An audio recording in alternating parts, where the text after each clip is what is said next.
Hello guys, तपाईलाई चाहिँ अब म CSS सिकाउँदै छु है त। यो नयाँ हो। नयाँ मतलब अब सबभन्दा मेन चाहिँ यही हो है त। हामीले वेबसाइट बनाउने बेला CSS आयो भने तपाईलाई सबै आउँछ। सबै आउँछ भन्नाले एउटा वेबसाइट पनि पुरा बनाउन सक्नुहुनेछ होला है त। अब CSS चाहिँ हामी स्टार्ट गर्दै छौं। CSS भनेको एक्ज्याक्टली के हो त? तपाईको शरीरमा तपाईको हड्डी मात्रै भइदिएको के हुन्थ्यो भन्नुस् त? हड्डी मात्रै भइदिएको ए हड्डी, ओए हड्डी, ओए हड्डी भन्ने बोलाउँथ्यो मलाई कस्तो सुनिन्थ्यो होला भन्नुस् त? ओए हड्डी, तिम्रो तपाई मोटो भएको पनि थाहा हुँदैन, पातलो भएको पनि थाहा हुँदैन, हड्डीको हड्डी थाहा हुन्थ्यो होला। साथीलाई पनि हड्डी, तपाई पनि हड्डी, सबै हड्डी हुन्थे। तपाईलाई कस्तो देखिन्थ्यो? राम्रो देखिन्थेन नि त, हैन? तपाई मेकअप लाउनुहुन्छ राम्रो देखिनको लागि, हैन? त्यो मेकअप भन्नाले अब तपाईको छालाहरु पनि राम्रो देखाइराको छ भने त्यो पनि CSS हो। तपाईले कुनै कुरा डेकोरेट गर्नुहुन्छ भने त्यो सबै CSS हो। अब हामी यस्ता गफतिर जाउँ नजाउँ छोड्देऊ। अब हाम्रो चाहिँ मेनतिर जाउँ। CSS मा चाहिँ तीनटा हुन्छ। एउटा इनलाइन CSS भन्ने हुन्छ, एउटा इन्टरनल CSS भन्ने हुन्छ, एउटा एक्सटर्नल CSS भन्ने हुन्छ। इनलाइन CSS भनेको अब हामी प्र्याक्टिकली जान्न किन झ्याउ गर्ने हो र? याचन गरौँ। याचन गरिसकेपछि यहाँ टेक्नोलोजी लेखौँ है त। टेक्नोलोजी लेख्नुभयो। टेक्नोलोजी लेखिसकेपछि हामी यसलाई तपाईलाई थाहा छ ओपन विथ लाइभ सर्भर त तपाईलाई मैले देखाइरहेको हो है त। त्यसपछि के गर्ने त? अब यसपछि के गर्ने भनेपछि अब यहाँ चाहिँ CSS इनलाइन CSS चाहिँ युज गर्ने हामीले। इनलाइन CSS भनेको के हो?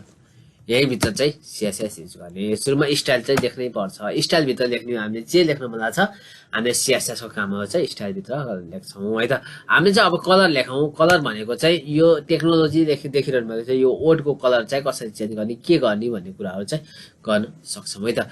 अब कलर चाहिँ के राख्ने भन्ने कुराहरु राखौं। अब ब्लू राखौं किनकि सजिलो हुन्छ हामीले चिन्दिन पनि, हैन? टेक्नोलोजीलाई कस्तो कलरको दिने भन्ने कुराहरु चाहिँ यहाँ देख्न सक्नुहुन्छ है त। टेक्नोलोजी चाहिँ यो कलरको हामीले ब्लू राखेको थियौं, ब्लू नै आयो है त। अब हामीले चाहिँ अब ब्याकग्राउन्ड कलर कसरी राख्ने त भन्ने कुराहरु हुन्छ भने यति मात्रै चेन्ज गर्नुस्, तपाईले धेरै चेन्ज गर्नु पर्दैन है त। अब कलर अहिले हामीले तपाईले जे पनि गर्न सक्नुहुन्छ, त्यो त ठुलो कुरा हैन। तर अब हेर्नुस्, अब ब्याकग्राउन्ड कलर के हुन्छ भन्ने कुरा पनि हामी प्र्याक्टिकली हेर्दै जान्छौं, हामी गर्दै जान्छौं है त। हामी पुरा वेबसाइटै बनाउन सिक्छौं। हामी सुस्त सिक्दै छौं। हेर्नुस्, पुरै यसको ब्याकग्राउन्ड चाहिँ पुरै लियो है त। यो व्हाइट चाहिँ यसले पुरै लियो हैन, सुरुबाट लास्ट। कसरी बनाउँदा यति मात्रै भन्ने कुरा हुन्छ नि अहिले हामी गर्दै जाउँला। ओपन विथ लाइभ सर्भर किन गरिरहनु हुन्छ भन्ने कुरा हुन्छ नि। मलाई मजा लाग्छ किनकि एउटा माउस चलाउनु मजा लागिरहेको हुन्छ, त्यही भएर है त।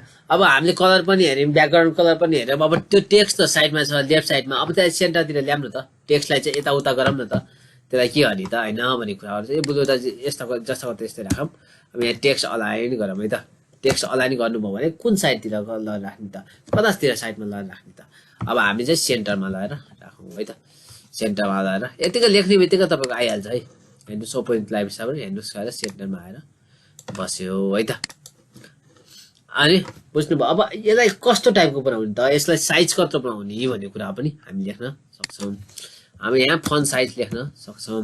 यहाँ तपाईले आफै देख्नुहुन्छ, सबै आइहाल्छ। त्यो टेन्सन लिनु पर्ने कुरै हैन। 20 पिक्सल लेखौँ न त, के जाने र। 14 जे लेख्नु हुन्छ लेख्न त। अहिलेको लागि त यतिकै जान्दै गर्नुस्। हेर्नुस्, सानो आयो नि त अघि नै, हैन? यसलाई हटाएपछि त्यति आइहाल्छ है त। अब के गर्ने त? अब फन्ट फ्यामिली भनेको चाहिँ कस्तो टाइपको बनाउने त? त्यसलाई बङ्गाउने कि टङ्गाउने कि यताउता गराउने, त्यो फन्ट फ्यामिली पनि गरौँ। फन्ट फ्यामिली भनेको कस्तो टाइपको फन्ट बनाउने, हैन? अब हेर्नुस्, यहाँ यत्रो धेरै आइरहेको छ। हामी चाहिँ VR वाला लिम है त। ल हेर्नुस्, यत्रो धेरै आफै आउँछ, हामीले टेन्सन लिनु पर्दैन। यो नेटमा पनि हामीले मजाले पाउन सक्छौं। कसरी युज गर्ने भन्ने कुराहरु याद गर्नु। हेर्नुस्, अलिकति मोटो आयो है त, अघि नै अलिकति पातलो। त्यो कस्तो टाइपको बनाउने भन्ने कुराहरु चाहिँ हो है त।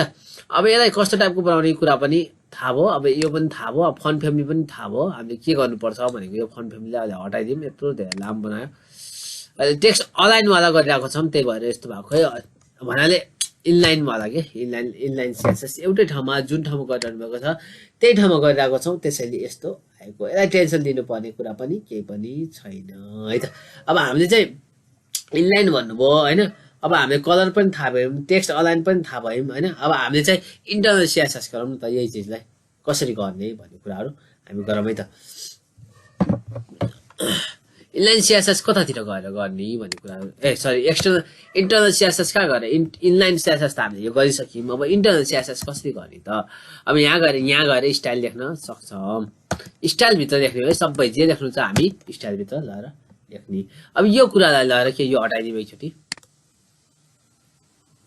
हैन? यो हटाइदिसकेपछि के गरौँ भनेपछि यो कुरालाई ल्याएर एक्सटर्नल हेर्नुस् जस्ताको त्यस्तै आयो है त सुरुमा मजा आउँछ मलाई मजा आइरहेछ हैन त गाइज अब के हो नि त याचवानलाई चाहिँ के गर्ने भन्ने कुराहरु गरौँ याचवान गर्ने लेख्ने अनि यस्तो लेख्ने यहाँ कर्ली ब्राकेट भित्र हामी जे लेख्न मन लाग्छ हामीले कर्ली ब्राकेट भित्र लगाएर लेख्छौं कलर लेखौं कलर चाहिँ गर्ने ब्लू थियो यो ब्लू नै गरौँ के गाह्रो गर्नु र अब एकचोटी फेरि हेरौँ कन्ट्रोल एस गरे पनि हुन्छ कन्ट्रोल एस गरेर अगाडि बढ्दा पनि हुन्छ है त के गाह्रो छैन हेर्नुस् आयो नि त टेक्नोलोजी हैन मलाई सजिलो लाग्छ यो ओपन विथ लाइभ सर्भर गर्न मजा आइरहेको हुन्छ मजा लाग्छ हैन ब्याकग्राउन्ड कलर के राख्ने त ब्लू राखेको थियौँ अब ब्लू राखौँ के राख्ने त ब्ल्याक राखौँ है त जस्तो हो त्यस्तै राखिरहनु पर्छ भन्ने पनि छैन ओपन विथ लाइभ सर्भर गरौँ हेर्नुहोस् तपाईँको ब्ल्याक आयो अनि कलर चाहिँ के आयो टेक्स्ट अब हामीले चाहिँ यो इन्टरनल सीएसएस यो सजिलो पनि हुन्छ दामी हुन्छ तर हामीले म्याक्सिमम के गर्छौँ त भन्ने कुरा गर्नुहुन्छ भने हामीले चाहिँ एक्सटर्नल सीएसएस मेनली गर्ने गर्छौँ टेक्स्ट अलाइन गरौँ टेक्स्ट अलाइन के भने त सेन्टरमा कतातिर लगाएर राख्ने भन्ने कुरा हो टेक्स्टलाई चाहिँ कतातिर लगाएर राख्ने भन्ने कुराहरू हेर्नुहोस् सेन्टरमा लगाएर राखे सेन्टर हो है त जेले राइट लेख्नु छ भने राइटतिर गएर बस्छ है त तपाईले यति कुराहरु थाहा पाउनुभयो अब इन्टरनल पनि थाहा पाउनुभयो इनलाइन पनि थाहा पाउनुभयो भनेपछि अब हामीले यही कुरालाई चाहिँ एक्सटर्नलमा कसरी गर्न सक्छौं भन्ने कुराहरु गरौँ है त एक्सटर्नल भन्नाले बाहिर के यो भन्दा बाहिर हामी कसरी गर्न सक्छौं त भन्ने कुराहरु यहाँ हामी चाहिँ लिंक गर्ने लिंक गरिसकेपछि या चाहिँ रियाप गर्ने या चाहिँ रियाप आफै आउँछ यहाँ चाहिँ तपाईले अब के राख्ने त सरी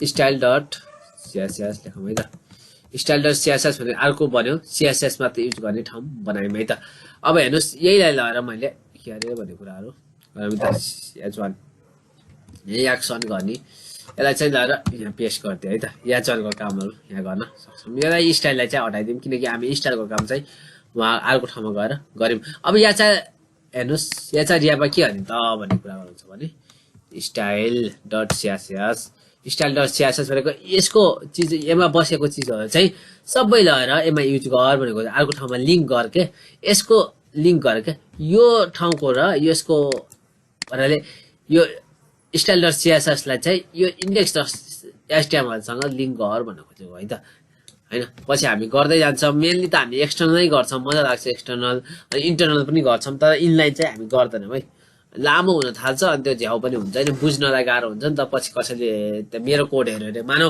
मैले चाहिँ एउटा वेबसाइट बनाएर हैन वेबसाइट भन्नाले पुरै कम्पनीको वेबसाइट बनाइदिए अनि कम्पनीको वेबसाइट बनाएर इनलाइन वाला यही भित्र लगाएर हामीले गर्न लाइन भन्छ त भोलि त्यसले बुझ्नै गाह्रो हुन्छ नि त के गरेछ कति लामो गरेछ भन्ने बुझ्न गाह्रो हुन्छ नि त हैन अनि त्यो भएर अनि भोलि गएर त्यो कम्पनीले मलाई वेबसाइट बनाउन दियो पैसा दियो अनि भोलि गएर त्यो वेबसाइटको बारेमा केही चेन्ज गर्नुपर्छ भन्दा त्यसले अर्को मान्छेलाई पनि दिन सक्छ नि त अर्को मान्छेले त बुझ्नु पर्यो नि हैन त्यो कुरा त्यसैले त तपाईले इन्टरनल सीएसएस के गर्नुभयो भन्ने कुराहरु चाहिँ ओपन विथ लाइभ गरौँ हेर्नुस् टेक्नोलोजी गरेर आयो यदि हामीले नलेखेको बेला के हुन्थ्यो त भन्ने कुरा गर्नुहुन्छ भने केही नै हुन्थेन थियो सिम्पल आउँथ्यो है त यसलाई चाहिँ हटाइदिउँ index.html गरेर ओपन विथ लाइभ सर्भर गरौँ हेर्नुस् है त सिम्पल आयो अब यसलाई चाहिँ कसरी डिजाइन गर्ने त भन्ने कुरा गर्नुहुन्छ भने अघिनको लगाएर पेस्ट गर्दियौं हैन याचवानलाई चाहिँ याचवान यो भनेको डिफल्ट टेक्स्टहरु हो नि त डिफल्ट टेक्स्ट डिफल्ट ट्यागहरु हो नि त यसलाई ट्यागहरु हैन पहिले दिएका ट्यागहरु हो त्यही भएर चाहिँ यहाँ यस्तो लेखेको हो है त हेर्नुस् अब यसपछि के हो त